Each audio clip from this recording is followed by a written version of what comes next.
Top 5 international movies जो कि 2025 में रिलीज हुई थी, जिन्होंने वर्ल्ड वाइड बॉक्स ऑफिस पे तबाही मचा के रख दी। तो आज इस वीडियो में हम उन्हीं के बारे में बात करने वाले हैं। अब देखो, लास्ट ईयर हॉलीवुड में और इंटरनेशनली बहुत सारी मूवीज रिलीज हुई थी, जिसमें से मेजॉरिटी मैंने देखी है, और जो मूवीज पर्सनली मुझे बहुत पसंद आई और उन्होंने कमाई भी अच्छी खासी करी है, उन मूवीज के बारे में हम बात करने वाले हैं। सबसे पहले 5th प्लेस पे जो हमारे पास मूवी आती है वो है माइकल बी जॉर्डन की सिनर्स, जिसे डायरेक्ट किया है रायन कुगलर ने। और जिन्हें नहीं पता रायन कुगलर कौन है, तो ये वही डायरेक्टर है जिन्होंने हमें पहले ब्लैक पैंथर जैसी मूवीज दी हैं। अब वैसे स्टोरी वाइज तो ये हमें 1930s का एरा दिखाती है, जहां पे हमें दो जुड़वा भाइयों की कहानी बताई जाती है जो कि बहुत बड़े गैंगस्टर हैं, और उस एनवायरनमेंट में क्या वहाँ पे सोशल इश्यूज हैं, क्या काले लोगों के खिलाफ रेसिज्म है, उस टाइप का सेटअप ये मूवी इनिशियली दिखाती है। लेकिन ये मूवी जो आपको सुपर नेचुरल चीज़ें दिखाती है, स्पेशली जिस तरीके से ये सुपर नेचुरल चीज़ें आपको उनके कल्चर और म्यूजिक के साथ ब्लेंड करके दिखाती है, वो चीज़ इस मूवी को खास बनाती है। और उस पर भी मूवी का सेकेंड हाफ जिस तरीके से आपको सर्वाइवल का सिनेरियो दिखाता है, पूरी एक्शन और इंटेंस बिल्डअप या फिर एंटिसिपेशन के साथ, वो आपको सबसे ज़्यादा मज़ा देता है। और अगर एडिशनली ये मूवी देखने से पहले आप उस टाइम के अफ्रो अमेरिकन लोगों के बारे में, या फिर उनके म्यूजिक, उनके कल्चर, या फिर उनके सोशल एस्पेक्ट्स के बारे में थोड़ा सा जानते होगे, तो ये मूवी आपको दुगना मज़ा देगी। क्योंकि जितनी चालाकी के साथ डायरेक्टर ने इस मूवी में मेटाफर्स यूज़ करे हैं, और जिस तरीके से इन्होंने रेसिज्म को सुपरनैचुरल कैरेक्टर से एसोसिएट किया है, उस चीज़ से आपको पता चलता है कि इस मूवी के कैरेक्टर्स और स्टोरी राइटिंग में डिटेल्स पे कितना ज़्यादा ध्यान दिया गया है। प्लस सिनेमैटिकली भी जिस तरीके से ये मूवी प्ले करती है, जहाँ पे आपको जब भी कोई इंटेंस या फिर इंपॉर्टेंट सीन आने वाला होता है, तो मूवी का aspect ratio time to time बदलता रहता है और थोड़ा सा आईमैक्स काइंड ऑफ रेशियो बन जाता है। तो वो आपको कहीं ना कहीं बहुत ज़्यादा क्लेवर लगता है और यूनिक लगता है,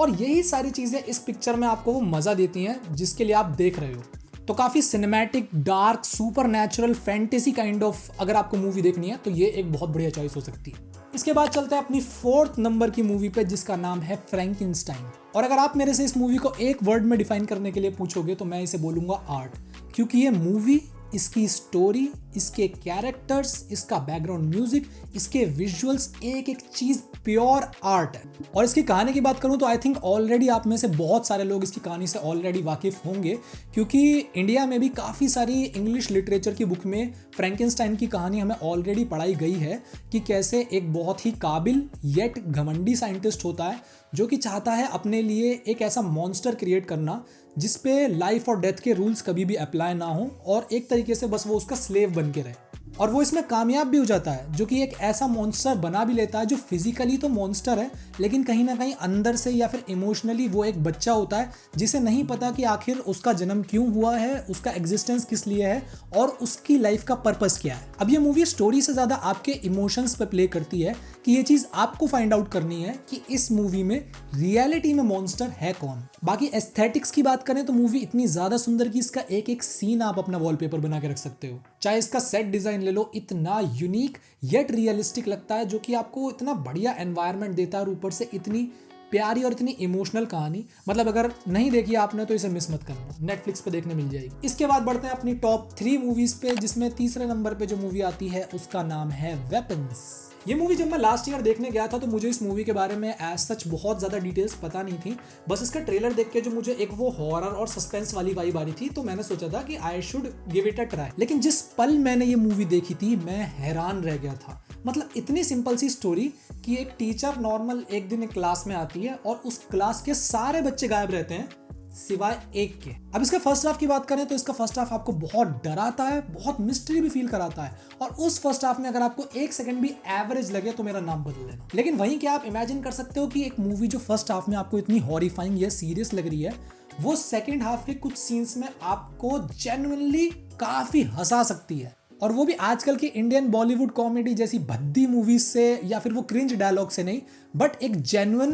सिचुएशन बेस्ड कॉमेडी से। मुझे अभी भी याद है जब ये मूवी मैं हॉल में देखने गया था, पूरा हॉल खचाखच भरा हुआ था, और एक एक बंदा इस मूवी को एंजॉय कर रहा था। तो ये मूवी इन केस अगर आपने नहीं देखी हो तो बहुत हिडन जेम बता रहा हूँ, मिस मत करना, बहुत अच्छी मूवी। और अब सेकंड प्लेस पे जो मूवी आती है, ये एक एनिमेटेड मूवी है जिसने लास्ट ईयर कमाई करने में हॉलीवुड की और इंटरनेशनली बड़ी बड़ी सुपर हीरो मूवीज तक को पीछे छोड़ दिया था, जैसे कि सुपरमैन और फैंटास्टिक फोर जैसी मूवीज तक को। और इस मूवी का नाम है डीमन स्लेयर इन्फिनिटी कैसल, जो कि एक कंटिन्यूएशन है डीमन स्लेयर सीरीज का, जिसके ऑलरेडी पहले काफी सारे सीजन्स आ चुके हैं, काफी सारे प्लेटफॉर्म्स पे वो अवेलेबल है। तो इन केस अगर आपने अभी पहले वो नहीं देखे हुए हैं तो इस मूवी को देखने के लिए तो पहले आपको वो देखना पड़ेगा, क्योंकि तभी आप मूवी समझ पाओगे। लेकिन अगर बात करें इस मूवी की, तो इस पूरी सीरीज का जो मेन बिग विलन है मुजान, इस बार वो सारे ही हमारे कैरेक्टर्स को लेके आ चुका है इन्फिनिटी कैसल में, जो कि भरा पड़ा है अलग अलग लेवल के पावरफुल डीमन से। और अब इन लोगों को उन सारे डीमन से एक साथ लड़ना है, जिसमें से कुछ कुछ डीमंस का पावर लेवल कितना ज्यादा है वो तुम्हें पता होगा अगर तुमने इसके पहले के पार्ट देखे होंगे।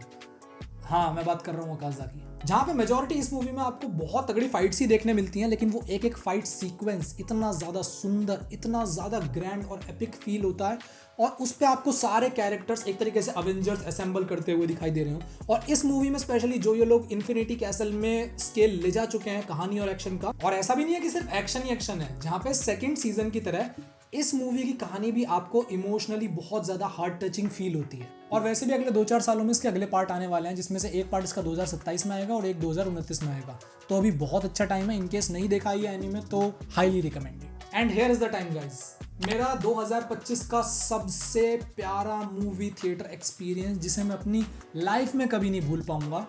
वो है ब्रैड पिट की F1 यानी फॉर्मूला 1। इस मूवी को मैं मूवी नहीं बोलूंगा, इसे मैं एक्सपीरियंस बोलूंगा, क्योंकि इसे देखते वक्त आप फील करते हो फॉर्मूला 1 की दुनिया का एक्सपीरियंस, जो कि सिर्फ एक रेस तक सीमित नहीं है, बल्कि आपको वो एक स्पोर्ट दिखाती है, एक प्लेटफॉर्म दिखाती है, और उन रेसर्स के लिए, उन टीम्स के लिए, उन बड़ी बड़ी कार कंपनीज जैसे आपका एस्टन मार्टिन, फरारी, मर्सिडीज, ऐसी कंपनीज के लिए, इसके फैंस के लिए ये स्पोर्ट क्या मायने रखता है, ये मूवी आपको वो फील कराती है। जहां ऐसा हो सकता है कि इसकी कहानी आपको सिंपल लगे, बट जिस पैशन के साथ एप्पल ने ये मूवी प्रोड्यूस करी है, मतलब आपको वो अमीरी, वो क्लास, वो लग्जरी, वो चीज़ फील होती है कि भाई अब ये हम एक बहुत नई, एक बहुत प्रिविलेज दुनिया देख रहे हैं। कैसे छोटी छोटी इंट्रिकेसीज भी आपकी रेस को इफेक्ट कर सकती है, और वो पॉइंट ऑफ फ्रैक्शन वाला टाइम भी बचाने के लिए कितना एफर्ट मारा जाता है रेसर्स के द्वारा, उनकी टीम्स के द्वारा, और क्या क्या चीज़ें इसके रूल्स होते हैं, रेगुलेशंस होते हैं, किस तरीके से आप मिसयूज़ कर सकते हो,